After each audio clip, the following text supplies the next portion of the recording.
Chemical, thermal and kinetic energy. Each has its own distinct characteristics. The aim is always the same, to unleash power. Welcome to Ferrari Unpacked, the series that makes innovation simple. Episode 3, Powertrain, from combustion to magnetic field.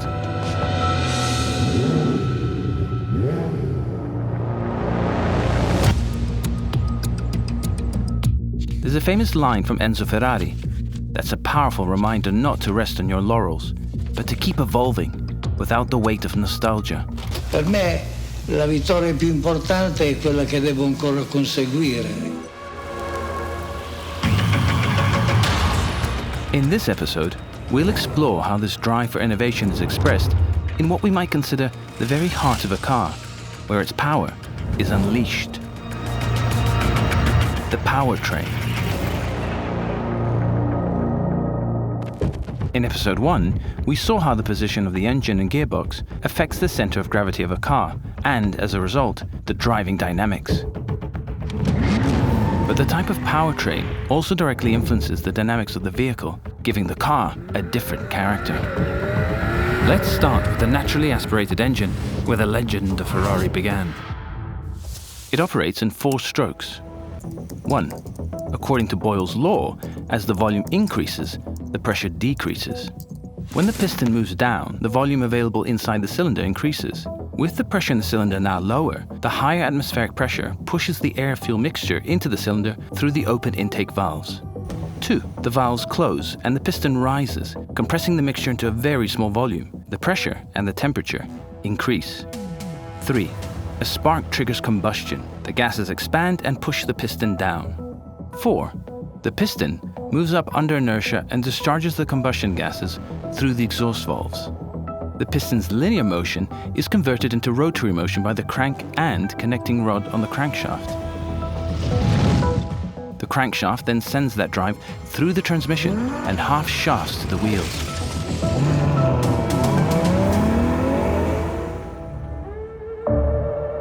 Generally speaking, the more revolutions of the crankshaft that can be achieved in a unit of time, usually revs per minute, the more power is generated.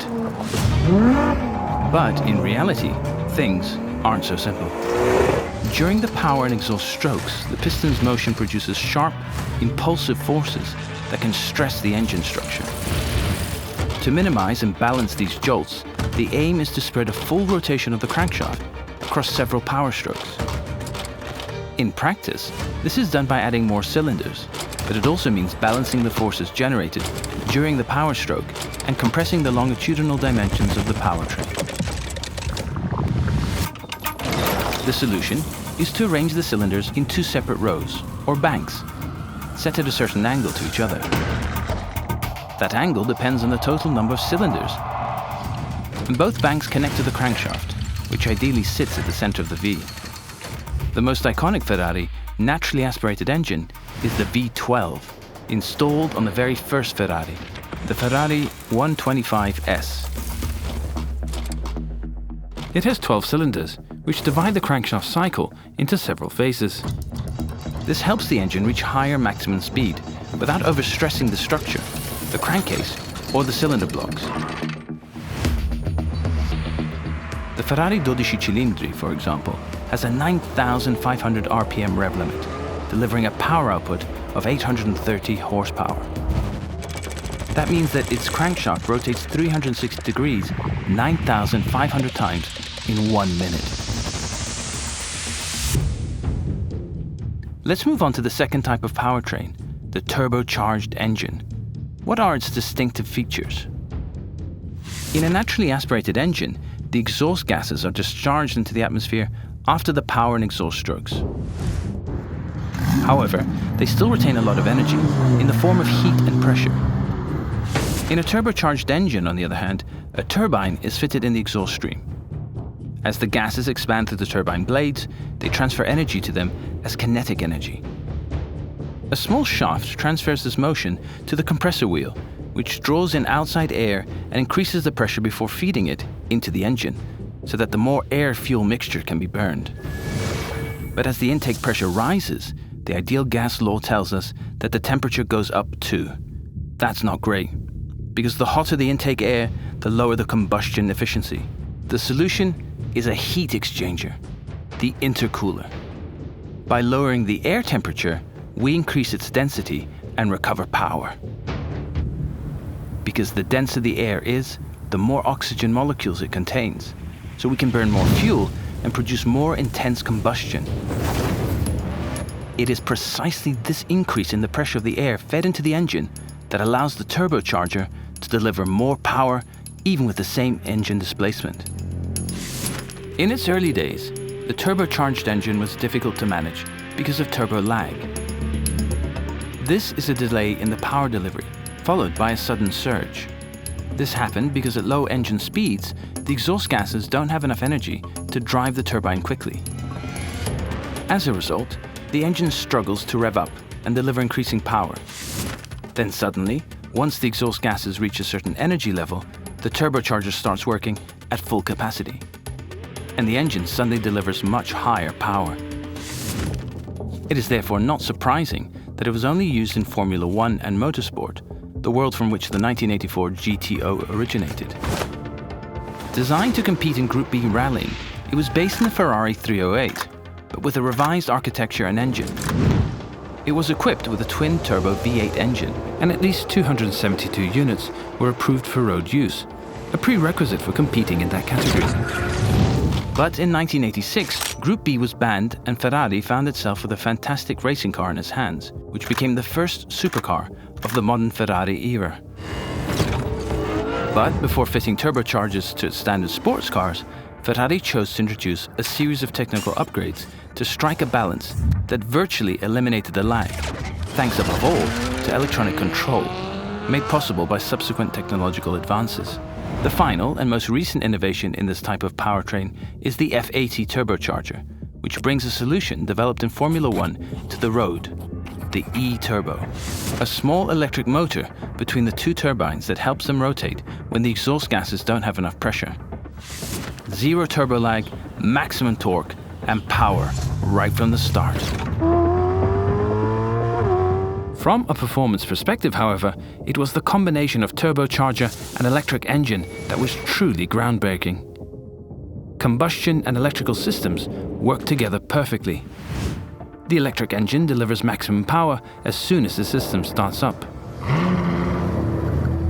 The combustion engine, by contrast, increases power gradually, eventually overtaking the electrical power when it stabilizes. Another advantage of this configuration relates to a feature of the electric engine, its reversibility, meaning its ability to generate motion from energy and vice versa. This is the principle behind Kers. When the driver brakes, the electric engine reverses its operation and resists the movement of the wheels, slowing them down and at the same time converting this kinetic energy into electrical energy, which is sent to the batteries. When needed, this energy is sent back to the engine, providing an immediate boost. Hybrid technology, first introduced in racing and then in high-performance road cars, is particularly well suited to driver-focused models, built with performance as the priority. One example is the Ferrari 849 Testarossa, which combines the twin-turbo V8 with 3 electric engines, or the Ferrari 296 GTB, which is equipped with a turbocharged V6 engine combined with a rear electrical engine. The F80 also features a completely redesigned V6 in combination with the E-turbo, as we already mentioned. What's more, the F80 draws heavily on the successful experience of the 499P, integrating 3 electrical engines. For the first time, all the elements of the electric engine were produced in Maranello, as was always the case for combustion engines. Let's go back to the difference between the combustion engine and the electric engine. The performance of a combustion engine is closely linked to its rotational speed, and it needs to rev up in order to develop maximum torque and power levels. It's always necessary to find the right calibration to deliver maximum performance at high revs and smooth handling at all engine speeds. With the electric engine, that calibration requirement largely disappears. It delivers linear drivability from low speeds with comfort or instant acceleration whenever it's needed. This is easier to understand if we look at its structure. The energy stored in batteries can't be used immediately. It first needs to pass through the inverter, which transforms the current, regulates its intensity, and sends it to the stator, the fixed part of the motor consisting of copper coils. As soon as it's supplied with electric power, the stator generates a magnetic field that turns the rotor, the moving central part of the motor.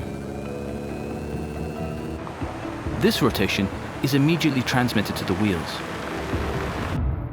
All the advantages of the electric engine mentioned so far make it possible to design a powertrain that delivers engaging driving dynamics. The batteries in electric cars often make them heavier than cars with combustion engines. But while the weight of a combustion engine is concentrated at a single point, the weight of an electric engine, that is the batteries, can be distributed. And as we saw in the first episode, the position of the center of gravity is crucial for driving dynamics. By positioning the batteries in the floor, we're using a very large surface area close to the ground. This gives it a very low center of gravity, providing a more enjoyable driving experience than a comparable ICE vehicle. Like the Ferrari Luce, which can reach a top speed of 310 km per hour and accelerate from 0 to 100 km per hour in just 2.5 seconds. Technological evolution is a fantastic opportunity to keep improving. This can be achieved by innovating elements that seem untouchable, such as the engine, or more unexpected ones, such as the topic of the next episode. Ferraris are pioneers of cutting-edge technologies and solutions, thanks to the technological expertise developed over more than 90 years in the world of racing.